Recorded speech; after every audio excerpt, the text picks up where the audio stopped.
Bien, de retour sur le plateau des premières rencontres de la VAP en France. Cet après-midi, nous aurons 3 tables rondes. Tout d'abord, 4 tables rondes, pardon. La première concernant la directive européenne et la loi de santé, un sujet qui nous intéresse d'autant plus que nous sommes très proches de l'Assemblée nationale et que dans quelques jours, les députés français se prononceront en deuxième lecture sur cette fameuse loi de santé et les mesures relatives au vapotage.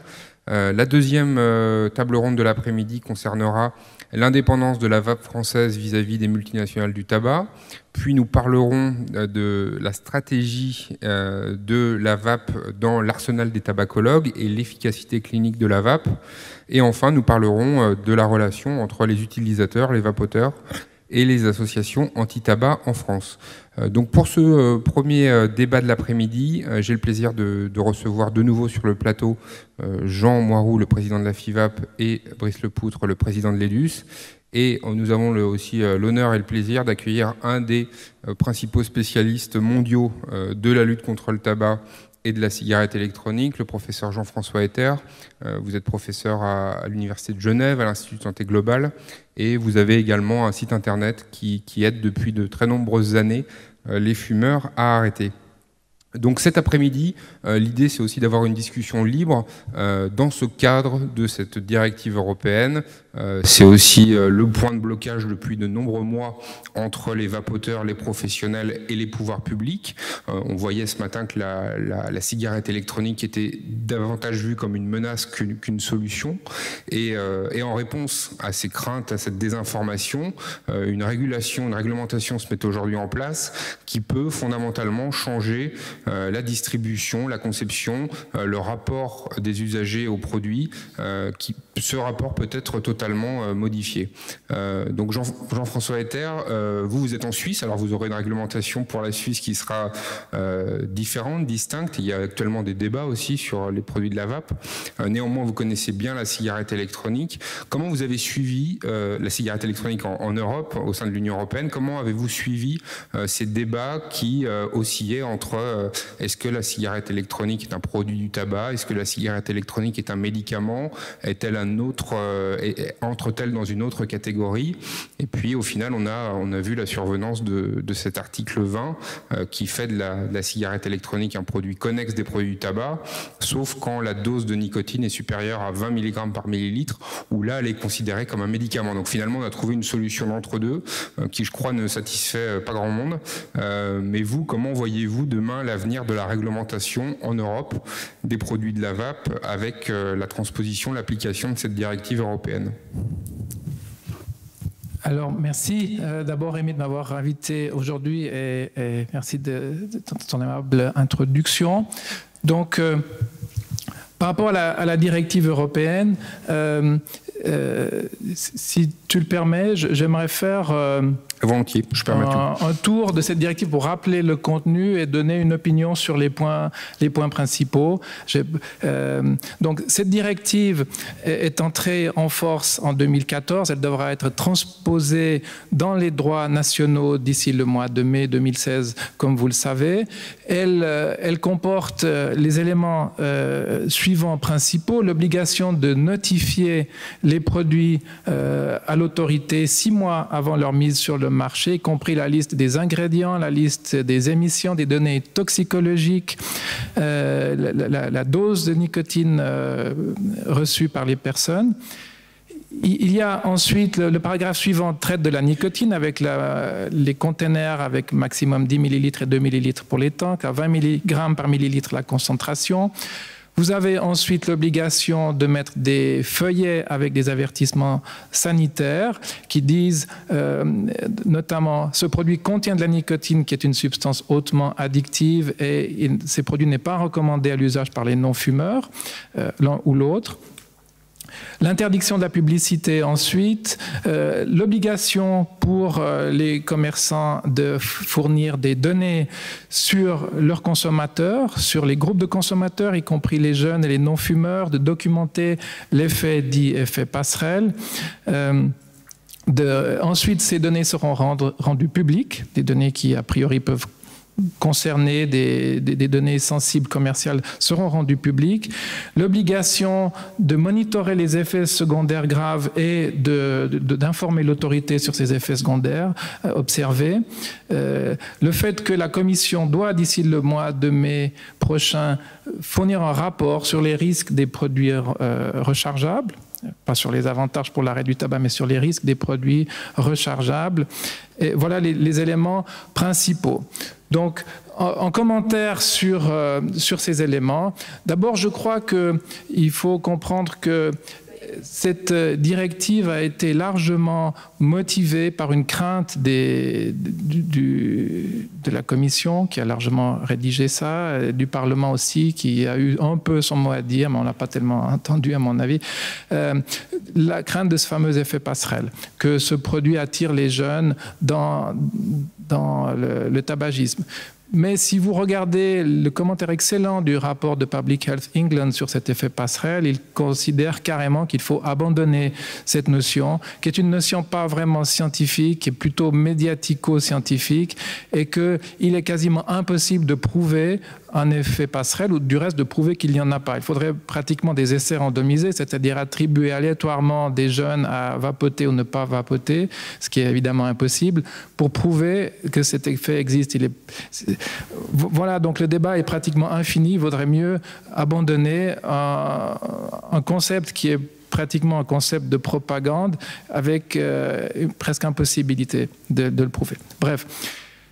Un premier problème avec cette directive, c'est la façon dont elle a été préparée. Vous vous en souvenez sans doute, elle a été préparée tout à fait à la hâte, après que le Parlement européen, en octobre 2013, ait refusé de classer les cigarettes électroniques en tant que médicaments, suite aux actions des uns et des autres, souvent ici présents. Entre octobre et décembre 2013, la Commission, derrière des portes closes, a produit une réglementation qui, d'un article qui au départ faisait exactement 272 mots, 272 mots, a fini avec un article à 1900 mots, l'article 20, y compris non seulement 1900 mots rédigés par la Commission, mais dans le récital, donc dans les 60 paragraphes du préambule à cette directive qui explique et justifie, 12 des 60 paragraphes, donc 1 sur 5, concernent la cigarette électronique. Comme si, dans une directive qui parle du tabac en général, comme si tout à coup la cigarette électronique était le produit le plus dangereux. Le problème, c'est qu'une législation au niveau européen doit être rédigée selon une procédure qui s'appelle la procédure ordinaire de législation, qui comporte une obligation de consulter largement, ce qui n'a pas été fait dans ce cas-là, qui comporte une obligation de donner des raisons, une base scientifique, alors que cette directive a été rédigée contre les opinions des scientifiques qui ont pu être consultés. L'obligation aussi de produire une évaluation de l'impact des mesures proposées, du coût pour les uns et les autres, ça n'a pas été fait. Obligation de consulter les parlements nationaux, bien sûr que dans les 3 mois ça n'a pas été fait, et donc la procédure elle-même, sans surprise, aboutit à une réglementation qui est disproportionnée à mon sens, qui n'est pas suffisamment justifiée et qui pourtant est fixée pratiquement dans le marbre. Parce qu'à partir du moment où une directive est là, il est extrêmement difficile de la changer. Et donc, d'ici quelques mois, en mai de l'an prochain, il faudra bien que les États membres transposent cette directive dans les droits nationaux. Alors, si tu le permets, un commentaire sur les points principaux. L'interdiction de publicité. Donc, cette interdiction de publicité, à mon sens, est excessive. Il aurait certainement été possible de la limiter ou de faire en sorte, de manière plus réfléchie, d'éviter que la publicité cible les jeunes et les non-fumeurs, puisque c'est l'objectif poursuivi. L'interdiction de la publicité crée la fausse impression que le produit est tout aussi dangereux qu'un produit comme le tabac ou la cigarette qui est aussi interdite. Et d'un côté, il y a quelque chose d'absurde d'interdire la publicité pour un produit qui est autorisé. Soit on autorise, soit on n'autorise pas, mais interdire la publicité pour un produit qui est autorisé paraît un peu disproportionné. À noter que l'affichage n'est pas explicitement interdit, donc la publicité par affichage pourrait être poursuivie. La limite à 20 mg par millilitre de la concentration de nicotine, pas de base scientifique, aucune. C'est quelque chose qui est issu d'une confusion entre le contenu en nicotine du liquide, le contenu en nicotine de la vapeur et l'absorption et la quantité de nicotine obtenue par l'utilisateur. Au bout du compte, la quantité de nicotine dépend de l'utilisateur lui-même, bien sûr, du nombre de bouffées et de son inhalation. Donc c'est quelque chose qui est basé sur... à mon sens, méconnaissance du problème, de la question. C'est quelque chose qui peut augmenter l'exposition à la vapeur. Si on a moins de concentration, alors on doit inhaler plus de vapeur pour avoir la même quantité, mais des innovations technologiques peuvent permettre d'avoir une bonne nicotinémie, semble-t-il, avec des liquides moins concentrés. La limitation à 2 millilitres pour les réservoirs fait courir le risque d'épuiser son réservoir au courant de la journée. Donc, du coup, si on n'a plus rien à vapoter, ben, on risque de reprendre une cigarette. Donc là aussi, il n'y a pas une vraie raison là derrière, il n'y a pas une vraie explication. Pourquoi est-ce que ce serait plus dangereux d'avoir 5 millilitres plutôt que 2 millilitres? Bon, donc, semble-t-il cependant qu'à la lecture attentive de cet article, ça pourrait donner lieu à une interprétation différente, qui serait qu'il est interdit de mettre sur le marché des produits contenant plus que 2 millilitres de nicotine, mais pas forcément de mettre sur le marché des produits qui ont la capacité, qui sont vides pour l'instant, mais qui ont la capacité d'en contenir plus. Donc là, il y aurait, semble-t-il, une interprétation qui serait possible de cet article. Quelque chose dont on parle moins, mais c'est l'obligation faite aux fabricants de fournir des mécanismes de remplissage qui ne fuient pas, presque impossible à faire. Quand vous allez à la pompe remplir votre réservoir pour la voiture, ben, vous aussi, hein, on pourrait sortir le truc et arroser tout le monde. Ben, ça se fait, personne ne le fait. Donc voilà, les risques, il est quand même modéré. Et en plus, ce sont les fonctionnaires de l'Union ou des États qui vont déterminer quel est ce mécanisme. Quelles compétences ont-ils pour faire ça? La réglementation en tant que médicament est rentrée par la petite porte. Le Parlement européen avait tout de même explicitement dit non à la réglementation du produit en tant que médicament. Et dans le récital, donc dans le point 36 de ce préambule, il est quand même dit qu'au-delà de 20 mg, ça sera quand même réglementé comme médicament. On arrive maintenant au régime de notification. Un régime de notification donc, qui doit être notifié. Chaque produit, chaque concentration doit être notifiée 6 mois avant la mise sur le marché, dans un marché qui évolue aussi rapidement que celui-ci, mais après 6 mois, un produit peut être déjà complètement obsolète. Et puis, il faut compter en plus le temps de documenter, non seulement le contenu, mais les émissions et la toxicité. Tout ça est extraordinairement coûteux et il faut le faire pour chaque variante. Donc, c'est une réglementation, d'abord, dont on ne voit pas bien à quoi elle peut servir en termes de protection de la santé. En quoi est-ce qu'un régime de notification aussi lourd et aussi complexe, qui n'existe du reste pas pour les cigarettes, c'est un autre point, il y a une discrimination.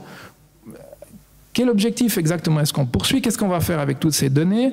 Ça ne me paraît pas très clair et en tout cas disproportionné. La documentation des effets secondaires. Alors, on connaît tous les problèmes des systèmes de surveillance pour les médicaments. Évidemment qu'il y a des gens qui meurent, c'est des fumeurs, beaucoup continuent à fumer, ils vont mourir. Oui, sur les millions de vapoteurs, il y en a qui vont mourir. Donc ensuite, il y en a qui vont développer des cas de cancer, il y en a qui auront des infarctus, il y en aura plein. Alors les fournisseurs doivent documenter tout ça, déjà c'est extrêmement coûteux. Et quelle est la qualité de cette information? Et qu'est-ce qu'on va faire? On va avoir au bout de l'année tant de morts, tant de cancers et tant d'infarctus parmi les clients. Ok, mais qu'est-ce qu'on fait avec ça? Qu'est-ce qu'on peut en conclure par rapport à la causalité? Probablement rien. Voilà. Et on termine avec les avertissements sanitaires. Les avertissements sanitaires sont déjà faux, pour commencer, puisqu'ils sont obligatoires sur des produits sur des contenants qui peuvent être vendus sans nicotine ou être utilisés, remplis par la suite avec des produits qui ne contiennent pas de nicotine.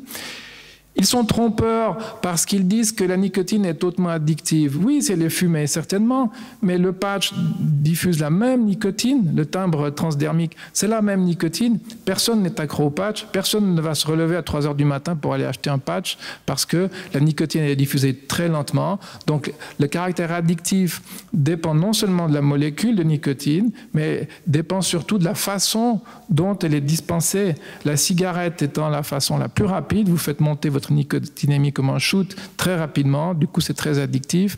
La cigarette électronique, c'est une vitesse de passage dans le sang qui est intermédiaire, un peu plus vite que le chewing-gum qui lui-même n'est pas très addictif et moins rapide que la cigarette, donc c'est entre les deux, sans doute ça sera moins addictif. Donc cette nuance-là est gommée par cet avertissement alarmiste.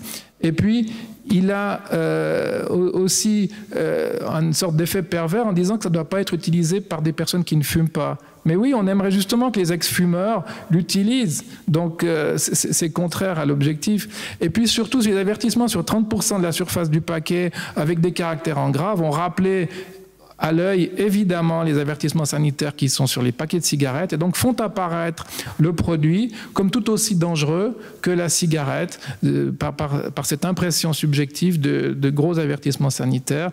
Donc, c'est disproportionné là aussi. Voilà un peu ce que... Et alors maintenant, est-ce qu'on peut changer? Qu'est-ce qu'on peut y faire au bout du compte? Quelle est la solution qu'on pourrait apporter à ça? Ben, ça ne va pas être facile parce que, comme on l'a dit, les directives, une fois qu'elles sont passées, c'est du reste pour ça qu'il y a cette procédure ordinaire de législation avec la consultation, la base scientifique, l'assessment de impact assessment, donc l'assessment, l'évaluation de l'impact, la consultation des parlements nationaux. Toutes ces étapes-là qui sont prévues ne sont pas là pour rien parce qu'effectivement, une fois que la directive est là, elle est gravée dans le marbre. Et là, on a court-circuité tout ça en vitesse, en 3 mois, derrière des portes closes. On a pondu 1900 mots, alors qu'il y en avait 272 au départ, d'une réglementation extrêmement lourde, extrêmement coûteuse, qui aura sans aucun doute un impact sur les consommateurs. Alors, pour résoudre le problème, il peut y avoir l'action légale, comme Totally Wicked l'a fait en attaquant la directive. La décision de la Cour de justice européenne sera peut-être ou pas rendue avant mai 2016. Dans d'autres États, ça sera après l'implémentation dans le droit national que ça pourra être attaqué. Donc là, il y a encore une possibilité. Ensuite, il faudrait pouvoir amender ou mettre à jour la directive, mais là aussi, ça demande une nouvelle directive et certainement que les États membres qui auront dépensé beaucoup d'énergie pour mettre en place dans le droit national, transposer dans le droit national la directive actuelle, ne voudront pas recommencer l'exercice. Donc, peu de choses. Mais enfin, ce n'est pas une raison pour baisser les bras. Je crois quand même que les associations telles que les vôtres devraient rester vigilantes, tenir le gouvernement pour responsable de ce qu'il va mettre dans la législation nationale, éviter... donc le plaquage en or, le gold plating, c'est-à-dire le fait d'aller plus loin que la directive, d'interdire les arômes, d'interdire toute publicité, y compris l'affichage. Donc là, il y a une vigilance à avoir pour éviter que les gouvernements aillent encore plus loin.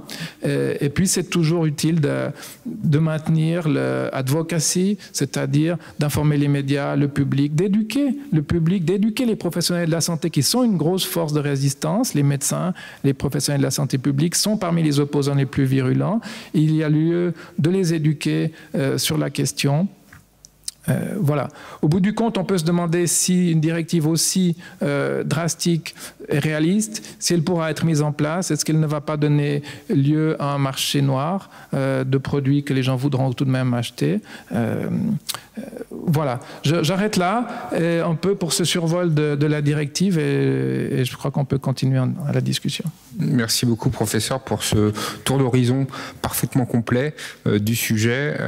C'est passionnant parce que d'un côté, on se dit il y a encore la place peut-être pour y arriver parce qu'on est tellement à côté de la réalité, et de l'autre, c'est effrayant parce qu'on se dit qu'on va rentrer dans un monde tellement nouveau et à côté de la plaque que derrière, ce sont les utilisateurs qui qui vont être les premières à en souffrir.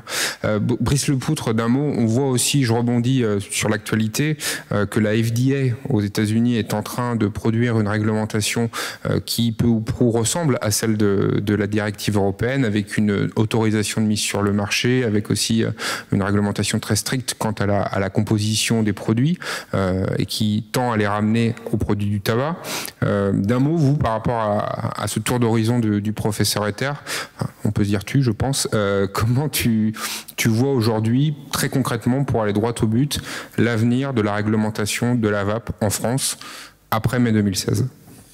L'avenir, je le sens judiciaire, comme disait M. Ether, je le sens vraiment judiciaire parce qu'on est face à des politiques sourds qui, on a beau leur amener les preuves, on a beau tout leur amener, il y a que leur savoir ignorant qui prévaut. Et donc je vois surtout l'avenir judiciaire, surtout que, comme disait M. Ether tout à l'heure, la réglementation française, en plus de l'application de la directive, on a notre plan national de lutte contre le tabagisme qui a inclus aussi la cigarette électronique dedans et qui, par exemple, pour la publicité, interdit la publicité directe comme indirecte, avec certaines associations anti-tabac ont, par exemple, promis de faire fermer les forums de consommateurs de cigarettes électroniques pour publicité indirecte. Ils vont fermer, les faire déréférencer de Google, donc ça revient à les faire fermer. Et la loi française risque d'être encore plus drastique que la TPD. Donc on aura, je pense, un double combat judiciaire, que ce soit et au niveau du plan santé comme au niveau de la TPD.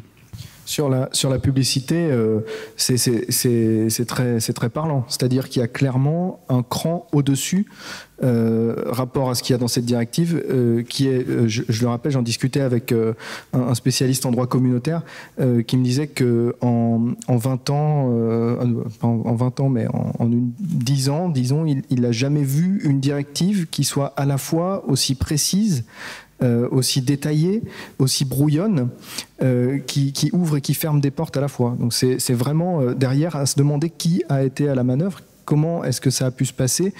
Quel consensus ou non-consensus a pu aboutir à ce texte qui ne mène finalement pas bien loin? Donc sur la publicité, l'article actuel qui est débattu par les parlementaires français n'autoriserait que les affichettes sur les points de vente non visibles de l'extérieur. Voilà, donc les enseignes, le fait de pouvoir informer, afficher sur les vitrines, etc. On est quand même dans la restriction la plus totale. Une affichette, une affichette, je ne sais pas ce que c'est une affichette, c'est plus petit qu'une affiche, donc ça doit être peut-être le format A4, format A3, non visible de l'extérieur. Voilà.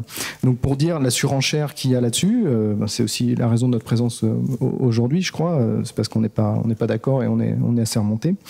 Moi, ma vision en tant que professionnel fabricant de e-liquide, et je pense que je me fais un peu le porte-voix de mes confrères, c'est que en 2 ans, on est un peu passé par tous les états psychologiques.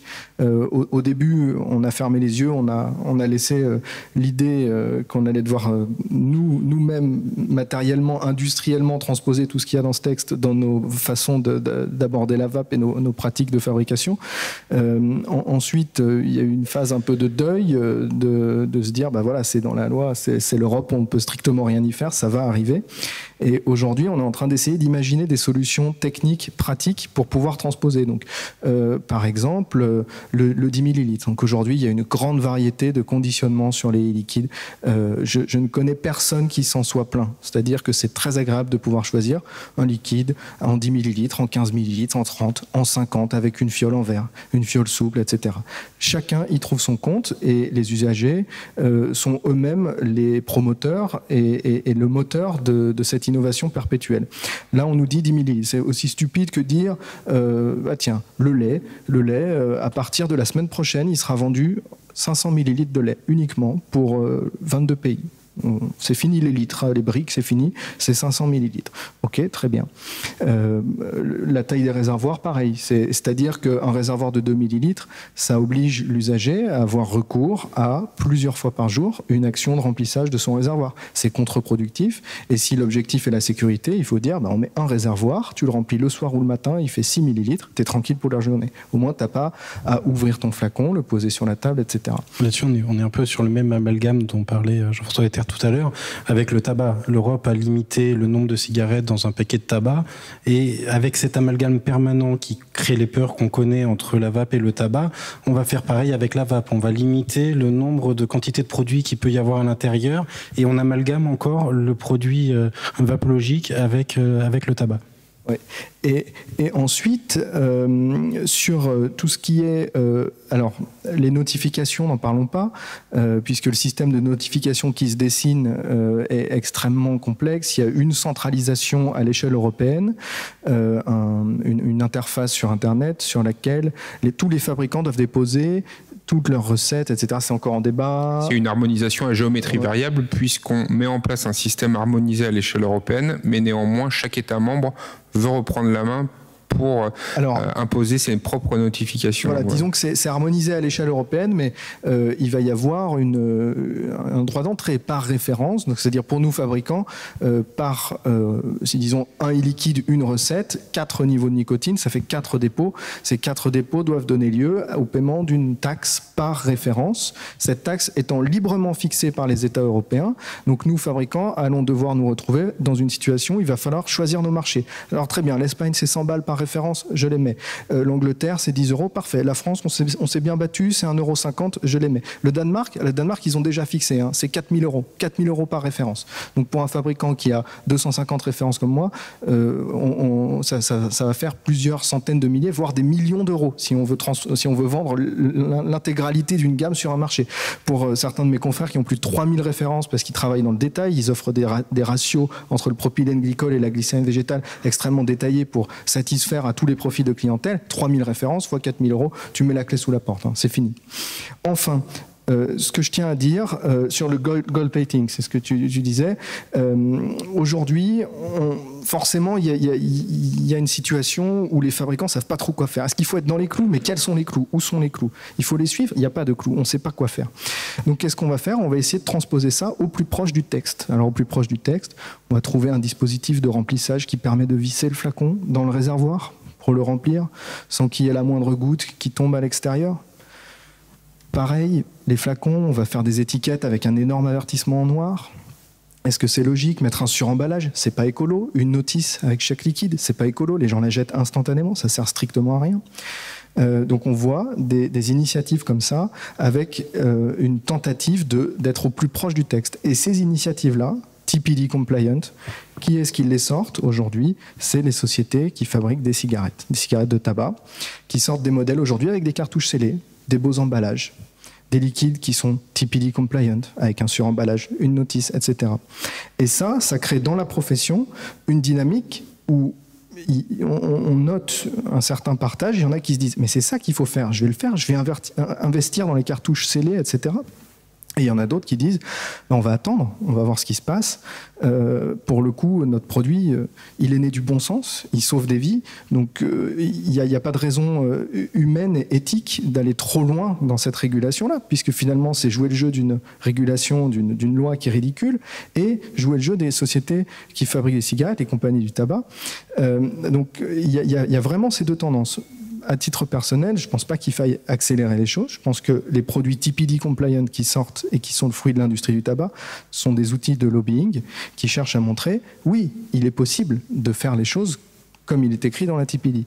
Le problème, c'est que ces produits-là ne sont pas efficaces. Ça ne marche pas pour les clients, ça ne marche pas, parce qu'il faut que la personne qui cherche à arrêter de fumer et à devenir vapoteur soit l'acteur de son sevrage.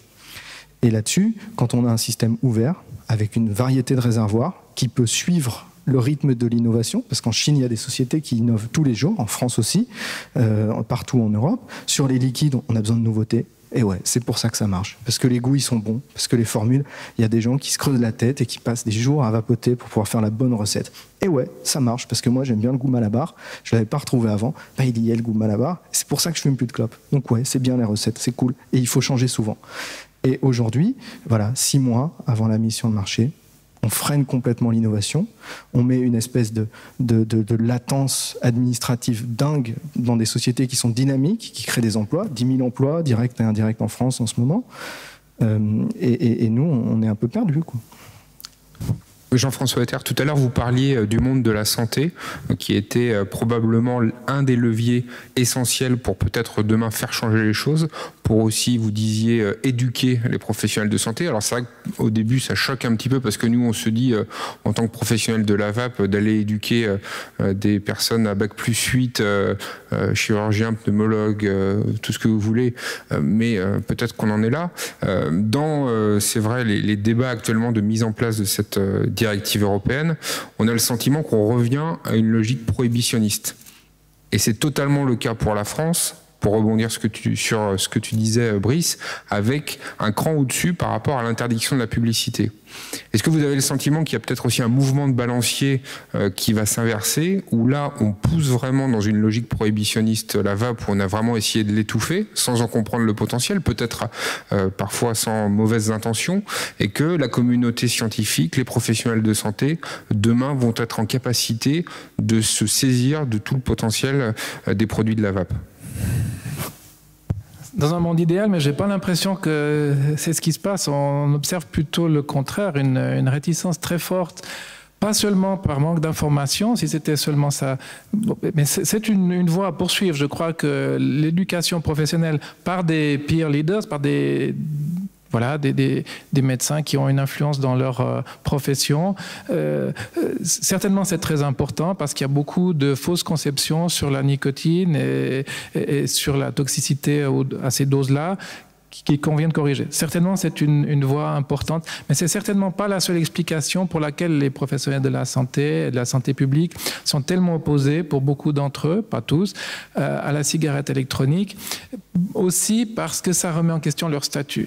Ils ont une crainte par rapport à leur statut, à leur autorité, à leur pouvoir, à leurs ressources aussi, à leur modèle de fonctionnement qui est plutôt un modèle répressif, plutôt un modèle où le docteur sait, le professeur sait, les autres doivent suivre, et un mouvement grassroots comme celui-ci qui vient de la base, qui vient du marché, ils ne sont pas habitués, ils se sentent menacés. Donc je crois qu'il faut les rassurer, éviter qu'il y ait cette réaction de rejet due à une sorte de crise d'identité ou une menace perçue par rapport à leur statut. C'est sur ce point-là, à mon avis, qui est au cœur de l'opposition de beaucoup de gens qu'il faut travailler, mais ça doit se travailler, ça ne viendra pas tout seul. Ce qui explique aussi les velléités de vouloir une cigarette électronique médicament.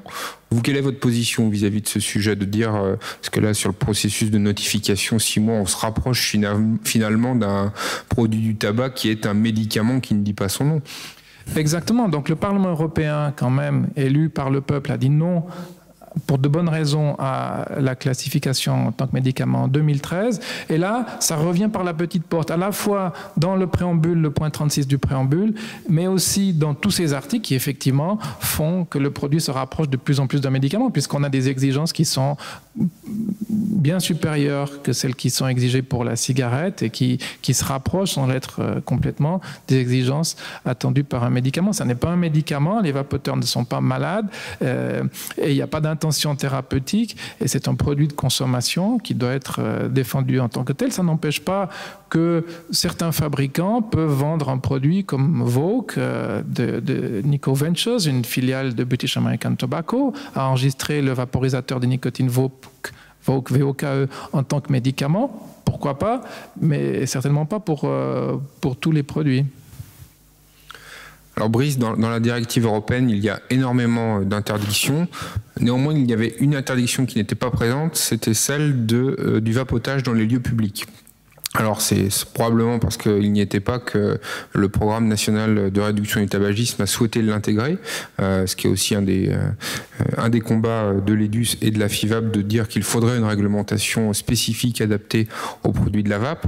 Mais dans le cadre de cette transposition, en complément, en parallèle dans le droit national, dans le droit français, nous avons à faire face à cette interdiction de vaper dans les lieux publics qui est aussi extrêmement floue parce que c'est d'abord concentré sur les lieux de travail, mais les lieux de travail, ça peut vouloir tout et rien dire. Voilà. Alors, quelle analyse tu fais de l'interdiction de vaper dans les lieux publics sur les motivations? Pas de dire comment ça va se passer, mais pourquoi interdire le fait de vapoter dans les lieux publics? Sur les motivations, Moi, ce plan santé m'a fait doucement rigoler, entre guillemets. C'est qu'on a vu comme si la lutte contre la cigarette électronique était un objectif et il fallait enchaîner les moyens. Alors, on a vu d'abord, il y a de la dangereuse nicotine dedans. Bon, ça, ils ont tenté, pendant 6 mois ça a marché, et puis après, bon, des preuves ont amené que non, on pouvait vapoter nicotine à volonté, qu'il n'y avait pas de problème.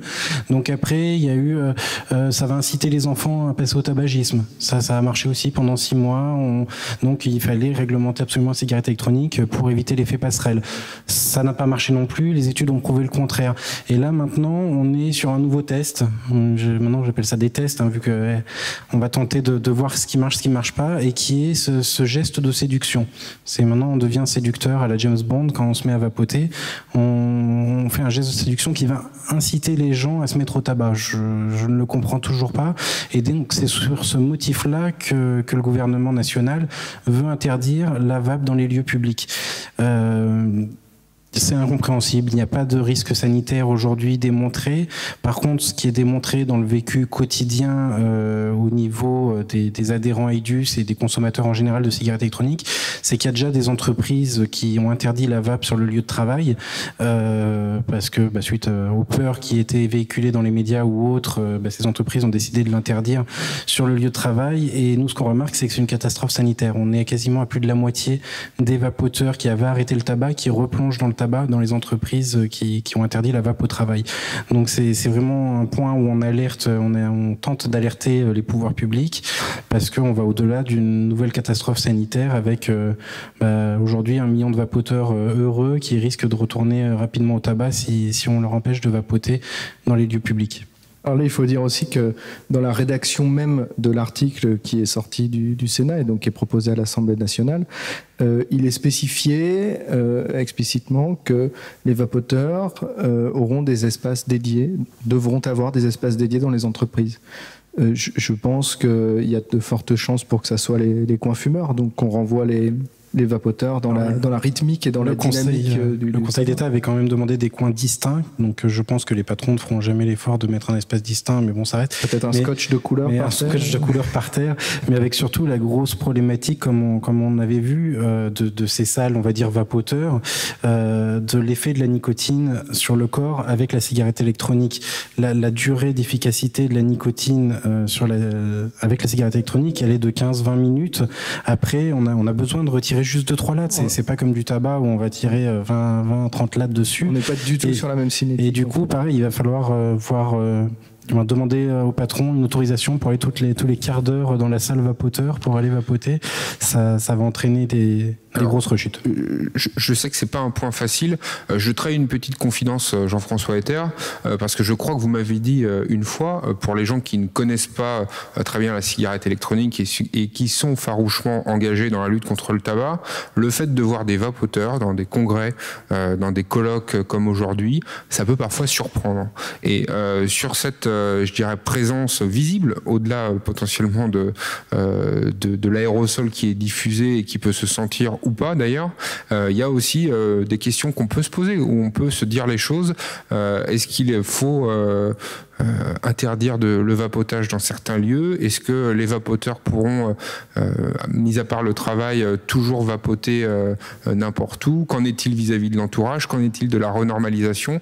On voit bien qu'on touche à peut-être une limite aujourd'hui conceptuelle de la lutte contre le tabac, ou par rapport au fait d'inhaler et de rejeter un aérosol, de la vapeur qui n'est pas de la fumée. Néanmoins, on est face à un angle mort où on ne sait pas très bien comment se positionner, et donc la réponse c'est l'interdiction, même si encore une fois les Britanniques sont pas sur ce plan-là. Je pense à l'annonce qui a été faite très récemment d'interdire, donc là on est vraiment sur la prohibition totale, d'interdire le tabac dans les établissements pénitentiaires et de ne laisser aux détenus que la possibilité de vapoter, ce qui est aussi une manière pour le coup de peut-être trouver un équilibre. Oui, alors, donc là, ce que je te disais l'autre fois, ça faisait référence, par exemple, à la réunion qu'il y a eu à Varsovie sur la nicotine il y a quelques mois, où il y avait une salle comble, pas comme ici, mais une salle vraiment pleine. Et la même chose au e-cigarette forum à Londres l'an dernier. Du reste, petite parenthèse, le 12 novembre, je crois, à Londres, il y a le e-cigarette forum, très intéressant, je vous encourage à y aller. Mais bon, dans ces deux réunions, il y avait non seulement des vapoteurs qui vapotaient, mais il y avait aussi beaucoup de décideurs et beaucoup des scientifiques qui conseillent les décideurs, des gens de haut niveau qui conseillent la FDA aux États-Unis, etc. Et ces personnes-là, pendant un jour ou 2 jours à Varsovie et un jour à Londres, ont été exposées constamment aux arômes et à la vapeur. C'était pas une bonne idée. Alors, voilà, c'était pas une bonne idée d'exposer pendant 2 jours les gens qui vont ensuite avoir une influence parce qu'ils sont au cœur du processus politique. C'était pas une bonne idée de faire ça. C'est tirer une balle dans le pied que de faire ça. Alors, oui, on peut utiliser le bon sens et la courtoisie, et là, ça aurait été une question de bon sens de ne pas faire ça, à mon avis. Mais n'oublions pas que cette notion de courtoisie a été mise en avant pendant des années par l'industrie du tabac pour s'opposer aux réglementations contre le tabagisme passif. Et la courtoisie, on sait bien qu'il n'y en avait pas. Aujourd'hui, on a perdu l'habitude, quand on reçoit son assiette au restaurant, d'avoir une bouffée de fumée dans le nez plutôt que l'arôme de son plat. Mais on avait ça tout le temps auparavant. Donc la courtoisie, ben voilà, ça ne marche pas. Alors pour autant, est-ce que la loi est la réponse? Est-ce que l'interdiction totale sur le lieu de travail, dans les lieux publics est la réponse? Peut-être pas. Il faut là aussi le bon sens et la proportionnalité. Je crois que le mot-clé pour tous ces articles de la directive, y compris le vapotage dans les lieux publics qui n'est pas dans la directive mais qui est dans la loi nationale. La proportionnalité est le mot-clé et que peut-être il faut des solutions adaptées à chaque endroit. Ça nécessite, je crois, un dialogue plus intense, une négociation à chaque fois. Et on n'arrivera peut-être pas à une solution aussi claire et lisible qu'une loi qui interdit et qui... La loi n'est pas la seule solution aux problèmes sociaux. Il peut y avoir d'autres façons. Mais je ne prétends pas avoir la réponse. Je dis juste que la situation qu'on a observée là dans les réunions à Varsovie et au Cigarette Forum à Londres, où les décideurs politiques, ou en tout cas les conseillers scientifiques qui influencent fortement les décisions politiques, ont été très négativement impressionnés parce qu'ils étaient exposés tout le temps, c'était se tirer une balle dans le pied que de faire ça. Je suis totalement d'accord. Je rejoins votre position. Je pense qu'il y a une répartition du bon sens qui est tout à fait envisageable avec ne serait-ce que les règlements intérieurs dans les entreprises. Et que quand une situation demande un minimum de courage et qu'on ne le trouve pas au sommet, il est bien de laisser sa chance à des initiatives isolées.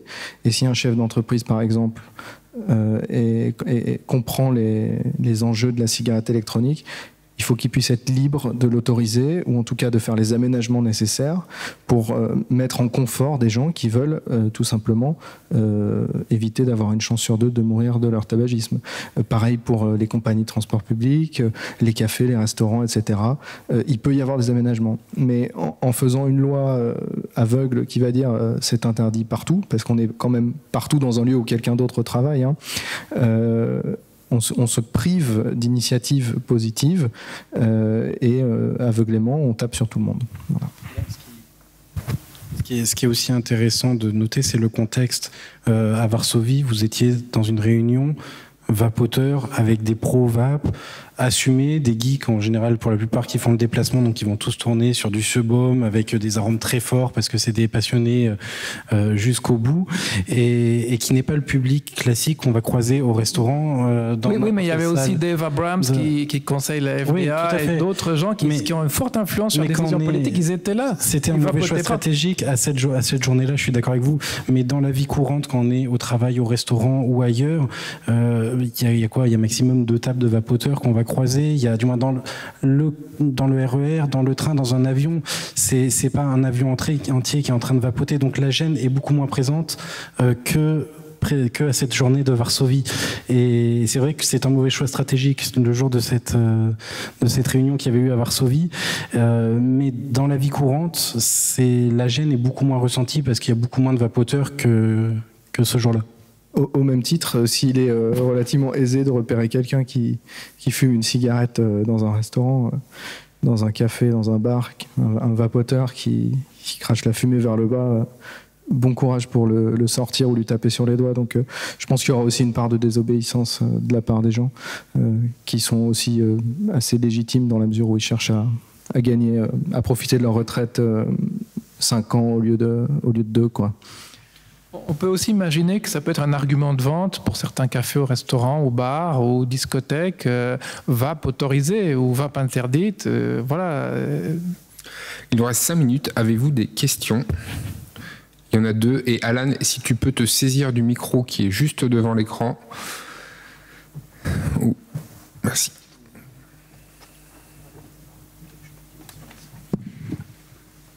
Ainsi que le professeur Ether a si bien décrit, si l'article 20 de la directive des produits du tabac n'a pas suivi le cours législatif prévu, est-ce qu'il n'y a pas la possibilité, peut-être même le devoir pour les législateurs nationaux, de ne pas transposer cet article, puisqu'en fait cet article n'est pas légal, n'a pas de statut juridique?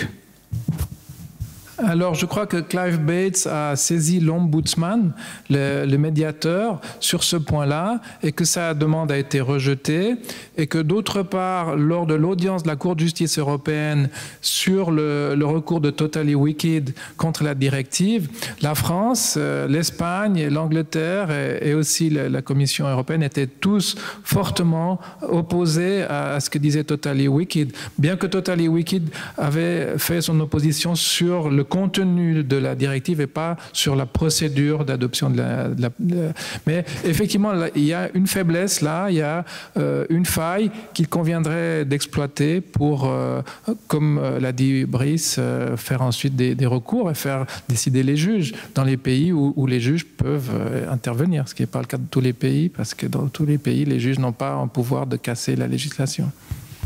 Oui. Il me semble qu'on dérive un peu du fond du problème. Vous nous avez présenté la directive européenne comme une directive brouillonne. C'est bien ce que j'ai compris. Elle n'est pas prise par des gens à l'esprit brouillon. Soyons clairs. Les gens qui ont pris cette directive sont des gens qui ont l'esprit bien structuré et qui obéissent donc à une ligne directe bien définie. On n'en veut pas contre la cigarette électronique. Personne ne lui veut du mal. Ce qu'on veut, c'est surtout protéger le tabagisme traditionnel. C'est ça qu'on veut. Tout le reste, ce sont des discussions byzantines. Pendant ce temps, le tabagisme continue son train. Et il faut que ce soit clairement dit. En France, nos législateurs sont là pour protéger le tabagisme. La meilleure preuve, c'est que le tabagisme reste, comme nous l'a dit Jacques Louezec ce matin, à un taux constant. Et qu'on ne dise pas que les associations anti-tabac ne font pas leur travail. Non, les associations anti-tabac font ce qu'elles peuvent. Mais sachez que le gouvernement, dans un premier temps, diminue la subvention, comme ça vient d'être fait cette année au CNCT. Dans un deuxième temps, il supprime la subvention. Moi, je dirais l'association Tabac Liberté, l'ARS, qui est un organisme de protection de santé, nous a supprimé toute subvention il y a 2 ans. Et cette année, la Mildeca, qui est chargée, soi-disant, de lutter contre les drogues et les toxicomanies, eh bien, vient de nous supprimer la subvention qu'elle nous donnait. Oh, c'était pas grand-chose, 2500 €. Mais enfin, notre association va faire faillite. Et le troisième temps, c'est on met la clé sous la porte. Cette année, l'OFT a mis la clé sous la porte. Donc il faut que les choses soient clairement dites. Le gouvernement, les gens qui nous gouvernent, ne font pas de plan national de réduction contre le tabagisme. Ils font des plans rataplans pour nous amuser. Je ne sais pas ce que je peux dire ou pas dire, mais je partage ce que vous venez de dire.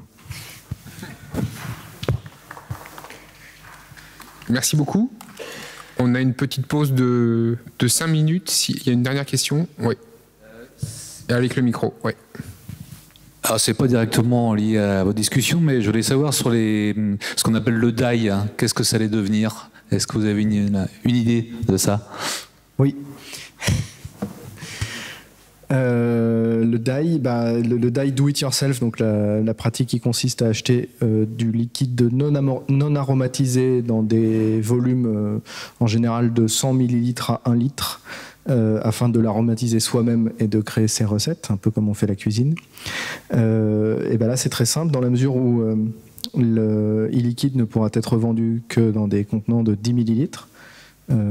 Cette pratique sera cantonnée à des unités de 10 millilitres.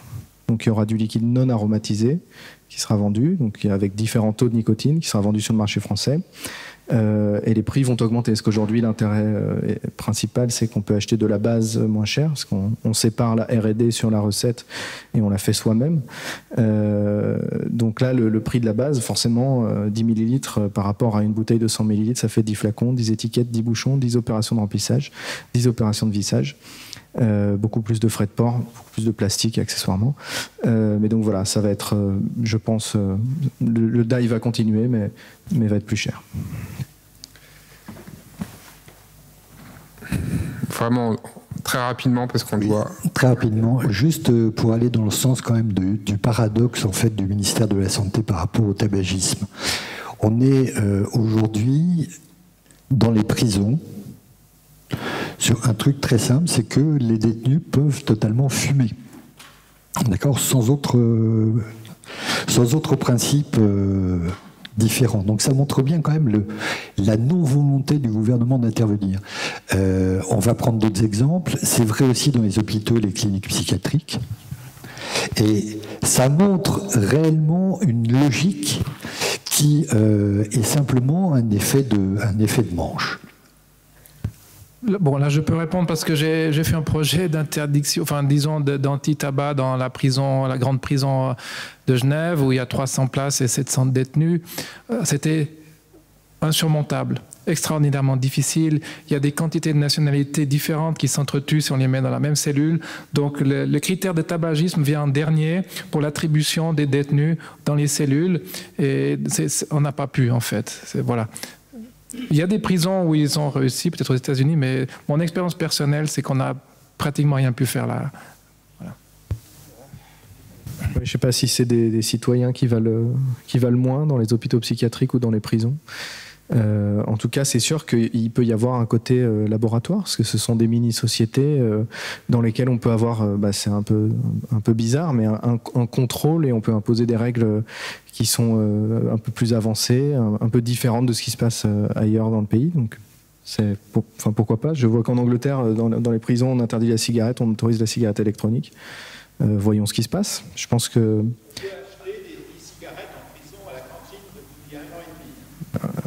On verra les résultats. Magnifique, voilà. Magnifique. Et pour les professionnels présents dans la salle, il y aura bientôt un nouvel appel d'offres, peut-être, pour équiper les détenus français. Mais c'est une bonne chose, parce que je crois que c'est en Australie où l'interdiction du tabac aussi avait provoqué plusieurs jours d'émeutes.